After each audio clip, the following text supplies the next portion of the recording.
조선 후기 사람들은 죄인의 허물이 자식의 몸에도 그대로 흐른다고 믿었다.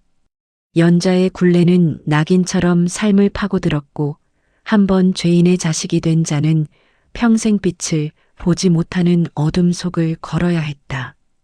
그리고 여기 한 여인이 있었다. 아버지가 나라를 어지럽힌 관리라 지탄받으며 세상을 떠난 뒤 가문과 명예 그리고 이름까지 모든 것을 잃고 살아가는 여인. 그녀의 이름은 서연이었다. 서연은 한때 한양에서도 손에 꼽히는 명망 높은 양반가의 규수였다. 아버지 서판서는 조정의 요직을 거치며 큰 권세를 누렸고 그 덕에 집안은 늘 찾아오는 손님들로 활기가 넘쳤다. 그러나 권력의 화려함은 영원하지 않았다. 어느 날 청천벽력 같은 소식이 전해졌다. 아버지가 백성들의 재물을 가로채고 국고를 탕진했다는 대제를 뒤집어 쓴 채 파직된 것이다. 가문의 몰락은 순식간이었다. 전 재산이 몰수되었고 관직은 박탈당했으며 아버지는 차가운 유배지로 쫓겨났다. 그리고 얼마 지나지 않아 외롭게 세상을 떠났다. 아버지가 세상을 떠나던 날 세상은 서연에게 잔인한 얼굴을 드러냈다. 어제의 이웃들이 이제는 그녀를 향해 차가운 비난과 손가락질을 퍼부었다. 저희가 바로 나라를 어지럽힌 서판서의 딸이다. 당장 이곳에서 쫓아내야 한다. 그날 이후 서연은 자신의 이름과 신분을 철저히 숨긴 채 아무도 알아보지 못하는 외딴 시골 마을로 도망치듯 내려와 숨어 살게 되었다. 차가운 겨울이 지나고 마른 나뭇가지에 연분홍빛 봄이 찾아오던 어느 날이었다. 서연은 생계를 위해 장터 한 구석에서 낡은 서책을 팔던 중 유독 눈에 띄는 한 젊은 선비를 만나게 되었다. 그의 이름은 이준호. 한눈에 보아도 기운 옷을 입은 가난한 처지였으나 그 몸가짐과 눈빛만큼은 범접할 수 없는 기품과 올곧음이 깃들어 있었다. 준호는 시장 바닥의 다른 사람들과는 사뭇 달랐다. 사람들은 홀로 외롭게 서책을 파는 서연을 은근히 무시하거나 거친 말을 내뱉기 일쑤였지만 준호는 결코 그녀를 멸시하거나 하대하지 않았다. 오히려 투박한 손으로 서연의 무거운 짐을 묵묵히 들어주었고 장터 한복판에서 넘어져 우는 아이가 있으면 다정하게 다가가 무릎에 흙을 털어주었다. 며칠을 굶어 길가에 지친 노인에게는 자신이 먹을 밥을 아낌없이 나누어 주기도 했다. 그의 다정한 모습을 멀리서 지켜보며 서연은 가문이 몰락한 이후 처음으로 가슴 깊은 곳에서 따스한 사람의 온기를 느꼈다. 세상 모두가 냉대할 때 아무런 대가 없이 선의를 베푸는 그의 존재는 서연의 얼어붙은 마음을 조금씩 녹이기 시작했다. 그날 이후 두 사람의 우연한 만남은 필연처럼 계속되었다. 잔잔하게 물결치는 강가에서 우연히 마주쳐 서늘한 강바람을 함께 맞기도 했고 시끌벅적한 장터 귀퉁이에서 소소한 이야기를 나누며 서로의 하루를 공유하기도 했다. 준호는 자신이 아끼는 귀한 서책들을 선뜻 서연에게 빌려주었고 글귀에 담긴 깊은 뜻을 다정하게 설명해 주었다. 어느새 서연은 자신이 언제 울었냐는 듯 준호의 앞에서 웃는 법을 다시 배우게 되었다. 그가 건네는 사소한 농담에 미소를 지었고 그의 다정한 눈빛을 마주할 때마다 터져나오는 설렘을 감출 수 없었다. 하지만 행복이 깊어질수록 서연의 마음 한구석에는 늘 거대하고 무거운 두려움이 그림자처럼 따라다녔다. 그녀는 여전히 자신의 과거와 죄인의 딸이라는 낙인을 철저히 숨기고 있었기 때문이다. 만약 그가 나의 진짜 정체를 알게 된다면 지금의 이 따스한 미소도 얼음처럼 차갑게 굳어버릴 것이라는 공포가 매일 밤 그녀의 숨통을 조여왔다. 결국 우려했던 파국은 생각지도 못한 곳에서 찾아왔다.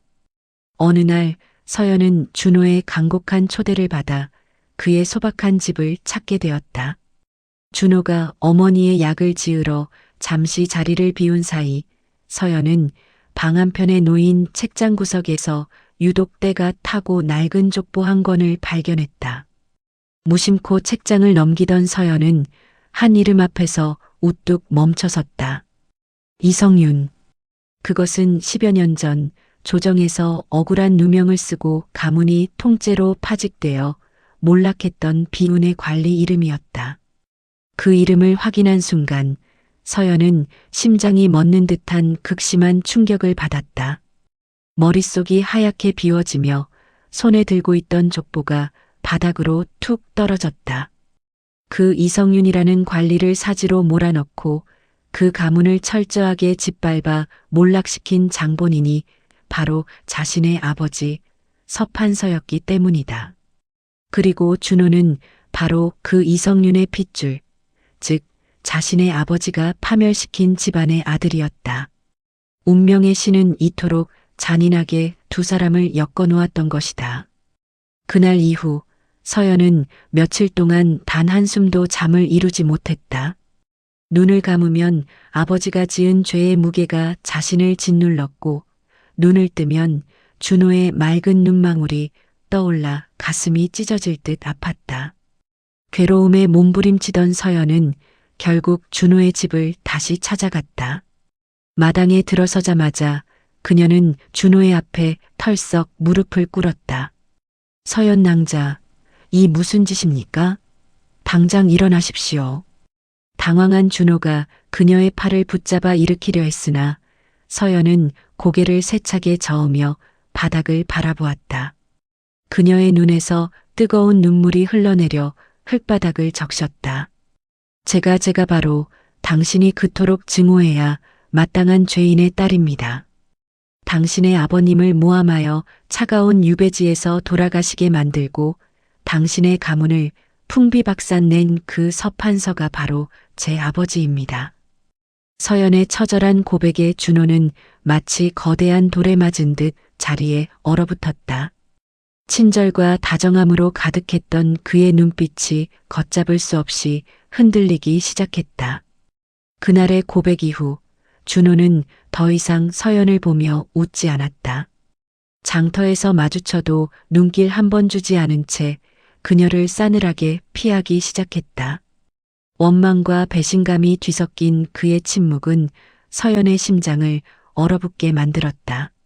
하지만 서연은 그를 원망하지 않았다. 도리어 당연한 처사라 여겼다. 가문에 큰 아픔을 준 집안의 핏줄이니까. 그러나 거부하려 할수록 준호를 향한 서연의 마음은 이미 멈출 수 없을 만큼 커져 있었다. 서연은 매일 밤 방구석에서 눈물을 흘리면서도 동이 트기 전 준호의 집 앞으로 향했다.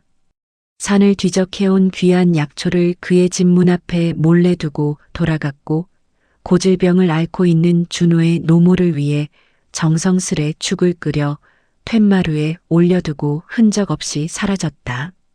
그것이 자신이 할 수 있는 유일한 속죄이자 마음의 표현이었다. 그러던 어느 날 준호는 세상을 떠난 아버지가 남긴 유품을 정리하던 중 이중으로 된 낡은 상자 바닥에서 오래된 비밀 문서를 발견하게 되었다. 먼지를 털어내고 펼쳐든 문서에는 전혀 예상치 못한 충격적인 내용이 적혀 있었다. 10여 년 전의 사건은 서연의 아버지가 주도한 것이 아니었다. 진짜 범인은 조정의 비리를 주도하던 당시의 영의정과 권세가 대신들이었다.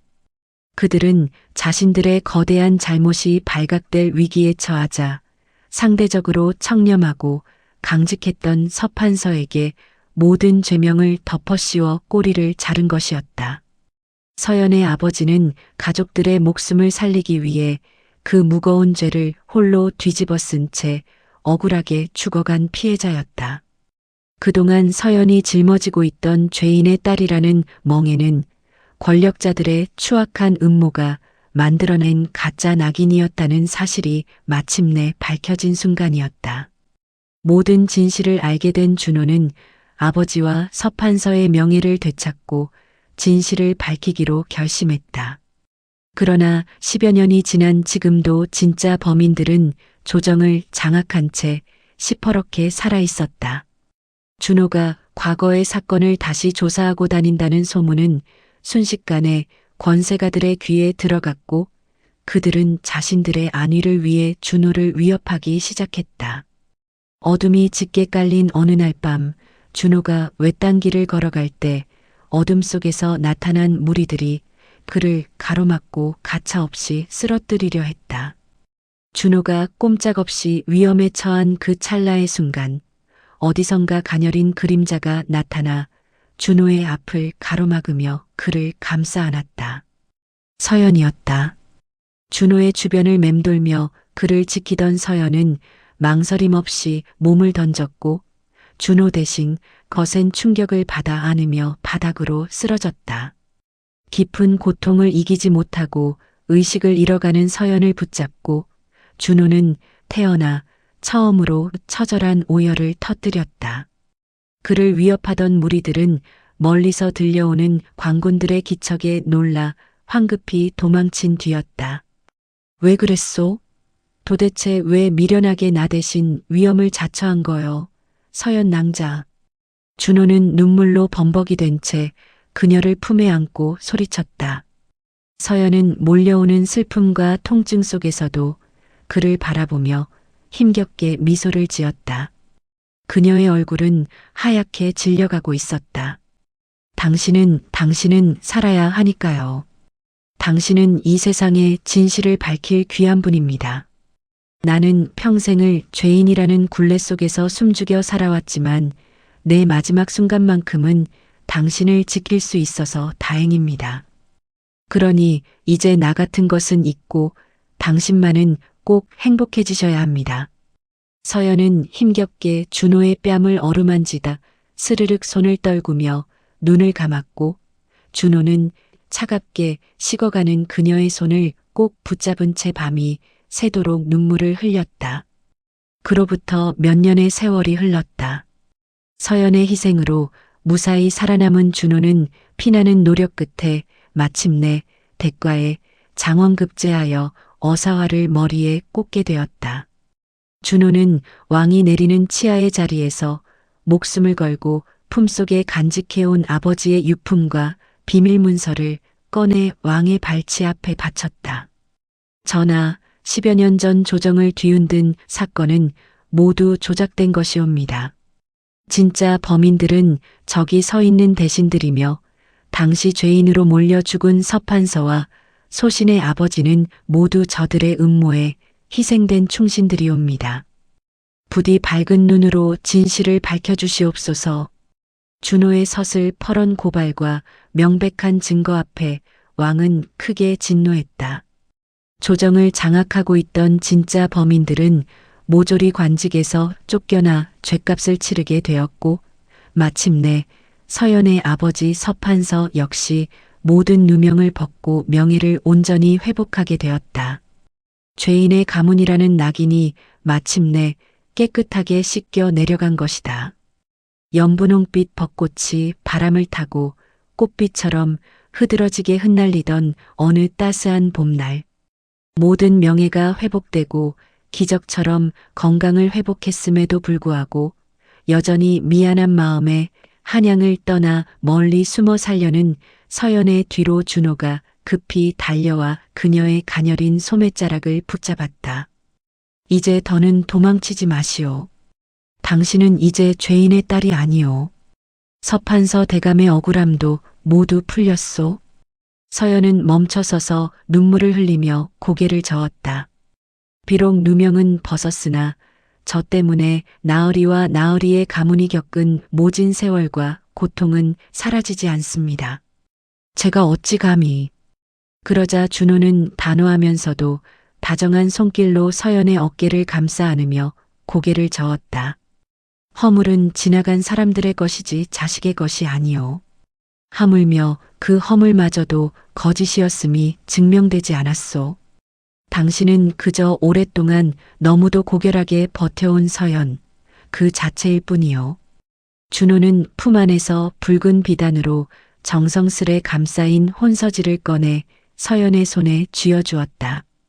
오랫동안 차가운 겨울 속에서 홀로 울게 해서 미안하오.